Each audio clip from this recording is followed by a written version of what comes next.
Hi everyone, this is Rob with the UMass Architecture and Design Digital Fabrication Lab. Today we're going to go over a tutorial on how to set up a part for flipping and how to set up the tool paths using RhinoCAM for flipping.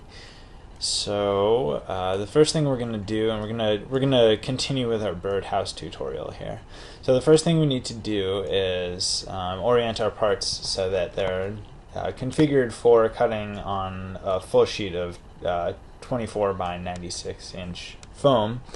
So I'm going to go ahead and create stock. So right now I've got a stock model, but it's not really aligning with what I want it to do. So first of all, I'm going to move it vertically so that it's oriented all below the XY plane, and then I'm going to change the dimensions of it. So the width of it is going to be 24 inches, and the length, we're just going to go ahead and all set our stock to the full 96 inches. So I'm using scale 1D to do that. And then finally, the thickness of the foam is actually 1.96. So I'm going to go ahead and model it exactly.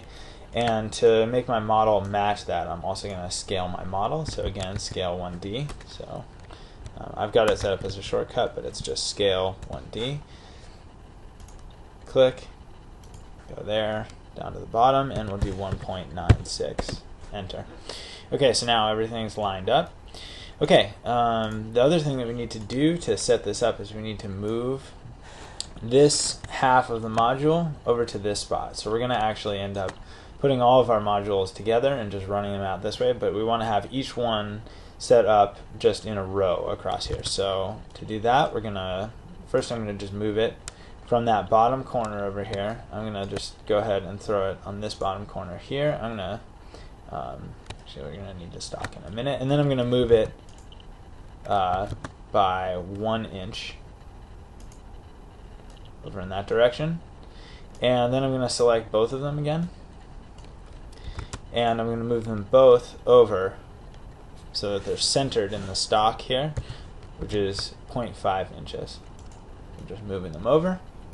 You want to use your ortho setting down here to make sure that they're moving in the right direction.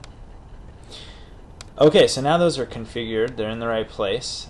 They've got all the right shapes. So now I'm just going to set my stock. So click on the stock model that you have in here.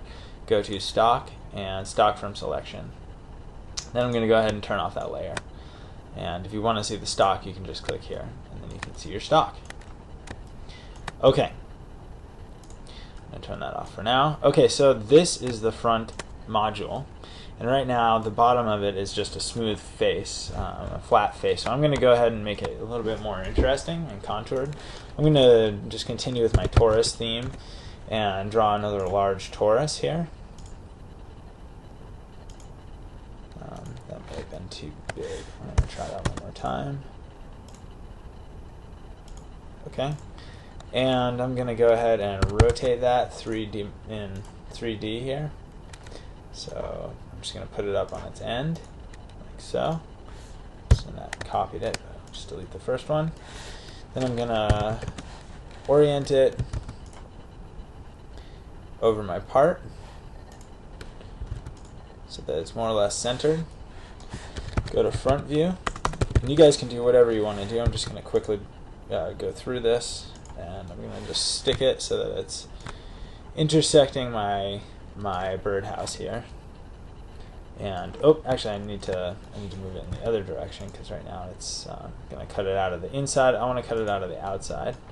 Okay, so I need to make sure that all 4 of my corners are still there. So it looks like I need to move it.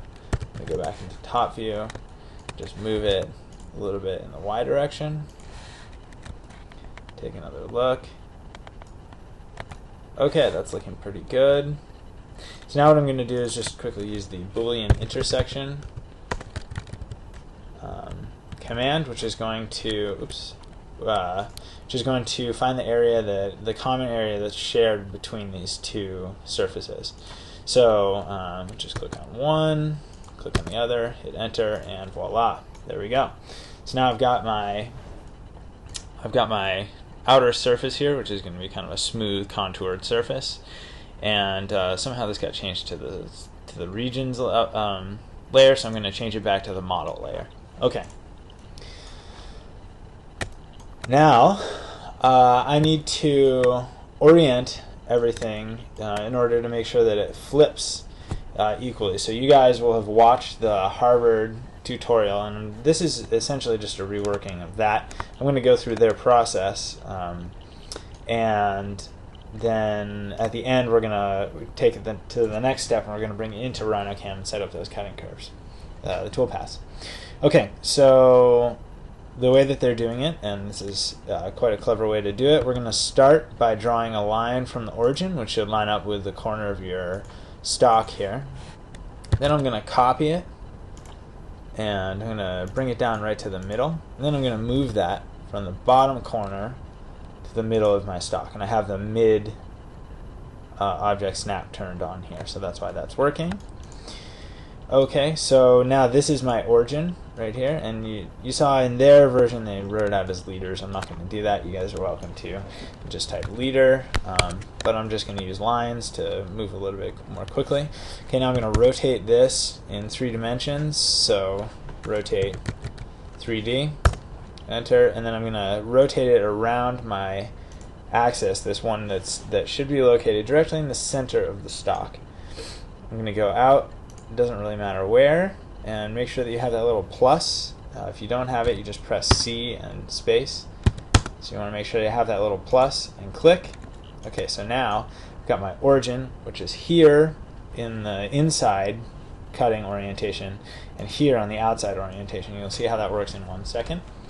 So now I'm going to go ahead and place 2 points. And we're just following right along with the Harvard tutorial. They're just located anywhere along the outside. As long as they're not within your model, you're all set. And in fact, I'm going to move them a little bit more to the periphery, and that way in that final profiling pass I don't nick the wood coming along here, which could actually move the model. So just make sure there's a little bit of clearance in here.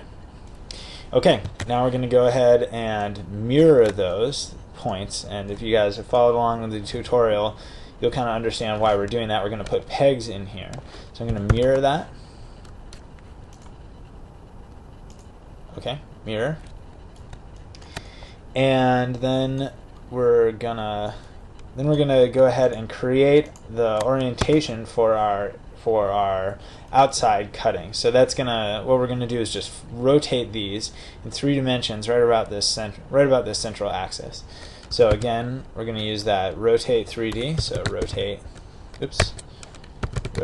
3D about that central axis. Make sure you have that plus sign. And bring it around. Okay, so right now you can see that the ones that are selected, that's the inside, and then there's also this outside version. So I'm going to take advantage of those being selected right now, and I'm going to move them to another layer. Change object layer, and I'm going to rename this layer stock inside. Then I'm going to come back up here to the other stock layer. Oops, sorry, that should be model inside. Then I'm going to come back up here and change this model outside. Okay, turn off my stock here. You can see now, and I'm going to go ahead and bring this up so they're right next to each other. If I turn off one, this is milling the inside, and I switch those layers, now I'm milling the outside. You'll see that the cutting curves remain, the profile curves remain, and unfortunately we actually rotated our points as well, so we need to get those back over to the other side. So right now these are we're gonna mirror these ones, so they should be the same. It actually doesn't matter as long as you're doing all of your operations about this central axis. So we'll do mirror, click, click, anywhere along that central axis, and now you can see they're located in those 2 locations. Okay, so when we're cutting the outside, we actually don't need these curves, these points at all, because all of the points are going to be on the first face that we mill. So I'm going to go ahead and change those to the model inside layer. So change object layer, make sure all those points are selected, change object layer. So now they're hidden. Okay, and I've got these curves here. which I'm going to put on the last layer here, and I'm going to call those orientation curves. Okay, so we are all set with those for now, but we're going to keep them just in case. Okay, so now we're going to go ahead and model our inside first. So you guys will have a new tool library. It's the basic foam library, but it's a little bit updated. So I'm going to go ahead and load that up to libraries, and it's the intro foam. And the only difference here is, oh, now we've got, hold on, I'm gonna just delete all of these so we don't get them confused. Okay. Go ahead and load that intro foam tool library. So the difference is that now you have your 6-inch tools loaded in here, so you won't have to worry about changing those lengths. And also we have this new one, which is foam flat 1/4 inch for drilling. And so we're going to be drilling 1/4 inch holes here, and then we're going to use a little 1/4 inch dowels to locate the flipped orientation of our model. Okay. So first, on the inside, we're going to go ahead and basically do exactly what we did in the first version of this. The ones that we already cut out, we're going to create our roughing path. So this one should be all set. We can just regenerate it. Oh, apparently not. All right. Well, let's go into it. So actually, before we do that, we want to make sure that we're using this half-inch diameter, 6-inch length roughing tool. I'm going to go ahead and remove all these drive regions because I have a feeling that might be what's holding us up here. Hit enter and generate. It should be the same tool path. No, it's not liking that. Okay, troubleshooting here.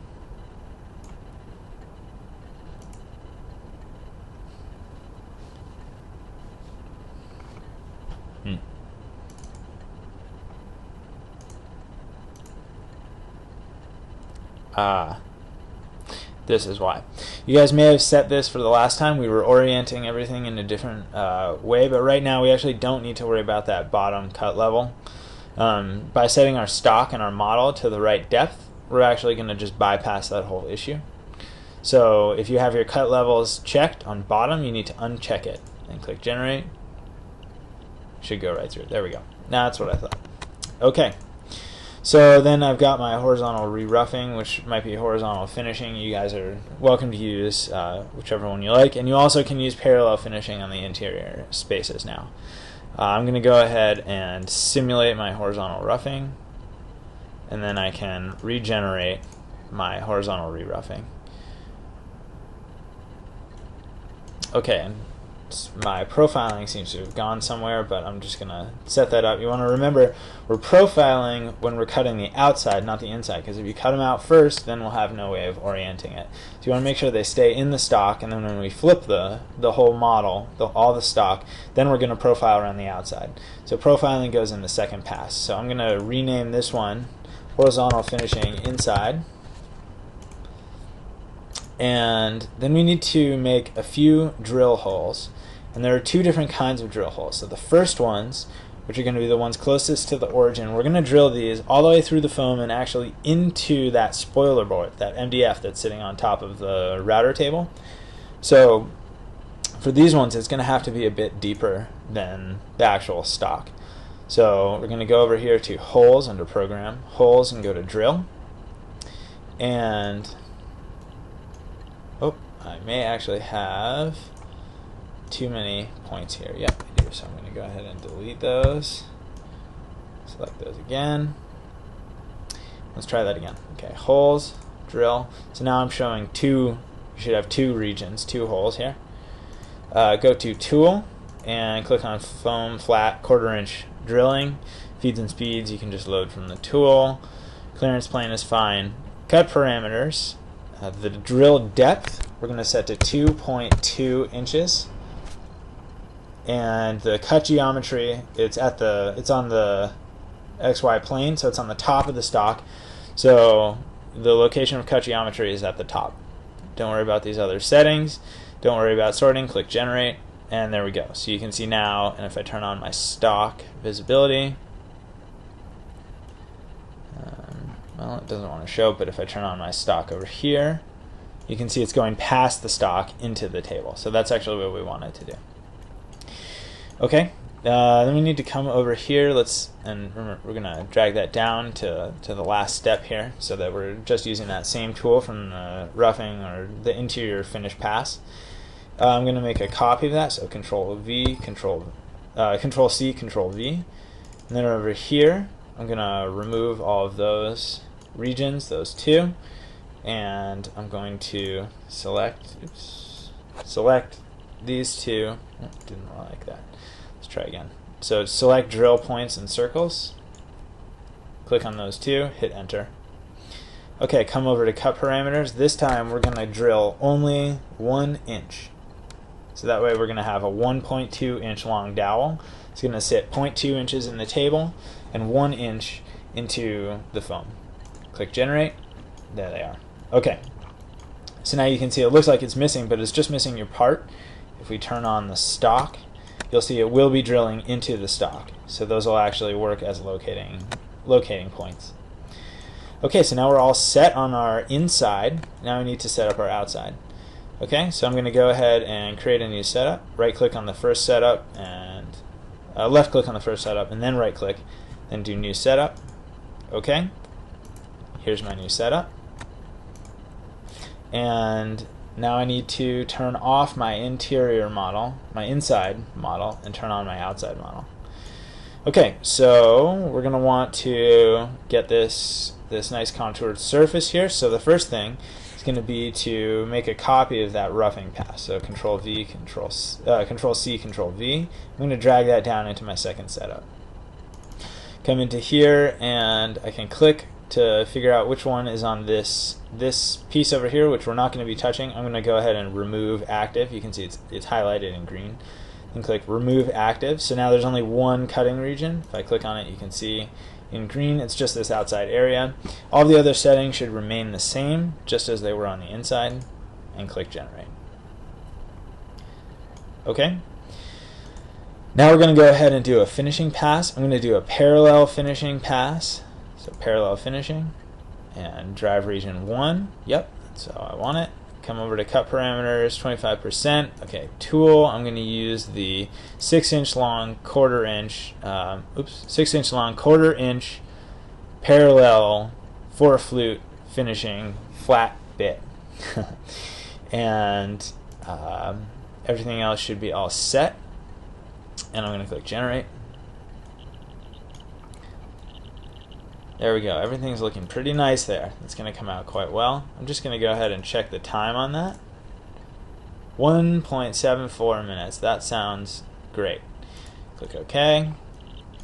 And now we need to come and do that profiling pass. So we're going to go to 2.5 axis. Go to profiling.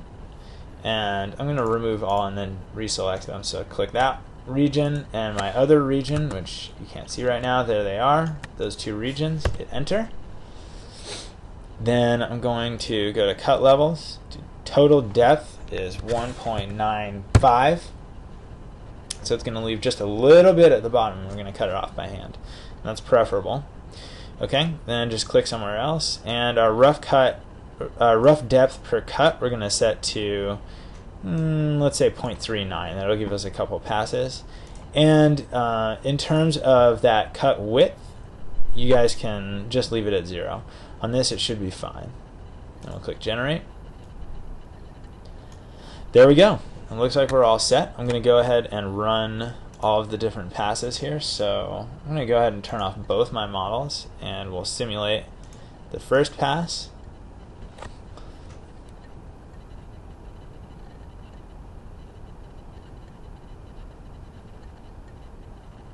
Okay, then I'm going to flip this over and we're going to see what the second pass looks like.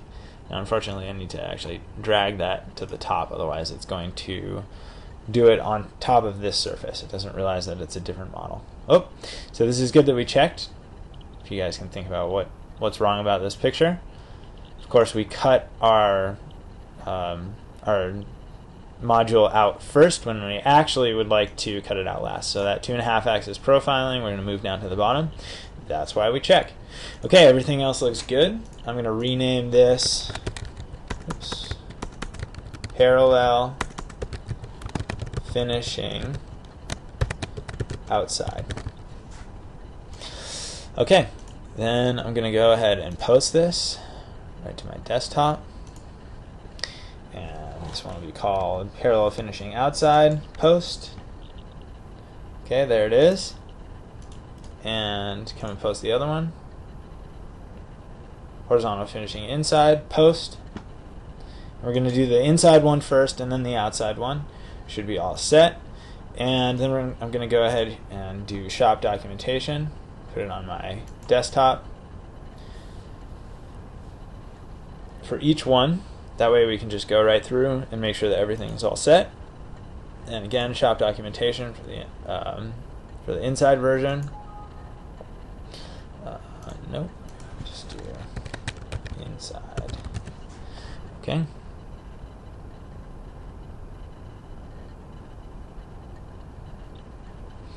There we go. Okay, so now I've got my 2 shop documents and I am ready to show up in the lab and cut this out. Okay, this has been Rob for the UMass Architecture and Design Digital Fabrication Lab. This has been a tutorial on how to flip a model and set up milling curves on both sides. Okay, I hope this is useful and good luck.